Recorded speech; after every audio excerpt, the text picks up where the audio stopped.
Halo semuanya, Assalamualaikum. Hari ini kita akan melanjutkan pembahasan tentang impuls dan momentum. Ada yang tahu apa yang dimaksud dengan impuls? Yuk kita simak penjelasannya. Seperti kita ketahui bahwa yang menyebabkan suatu benda diam menjadi bergerak disebut dengan gaya. Misalnya, bola golf yang mula-mula diam akan bergerak ketika gaya pukulan stick golf bekerja pada bola tersebut. Gaya pukulan stick golf tersebut termasuk gaya kontak yang bekerja hanya dalam waktu singkat. Gaya seperti ini disebut dengan gaya impulsif. Jadi, gaya impulsif merupakan gaya kontak yang bekerja dalam waktu singkat. Sehingga dapat disimpulkan bahwa impuls adalah hasil kali antara gaya impulsif rata-rata F dan selang waktu singkat selama gaya impulsif bekerja. Secara matematis, impuls dapat dirumuskan sebagai I sama dengan F kali delta T.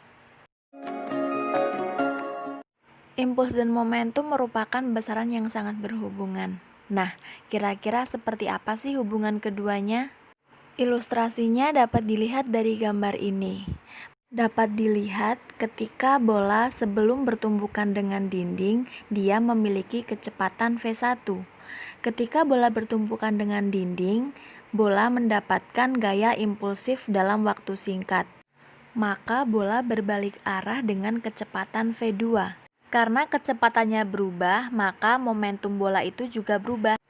Ingat ya, momentum adalah massa dikali dengan kecepatan.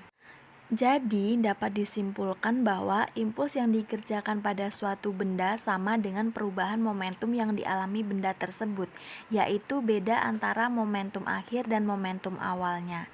Secara matematis dapat dituliskan sebagai I sama dengan delta P sama dengan P akhir dikurang dengan P awal. Sekarang kita lihat aplikasi impuls dan momentum dalam kehidupan sehari-hari. Yang pertama, sebuah pistol yang ditembakkan. Sebelum ditembakkan, pistol diisi peluru terlebih dahulu. Kemudian saat ditembakkan, peluru dan pistol bergerak ke arah yang berlawanan. Hal tersebut sesuai dengan hukum 3 Newton, F aksi sama dengan F reaksi. Nah, yang kedua yaitu palu. Ada yang tahu mengapa palu kepalanya terbuat dari besi? Kenapa bukan kayu saja?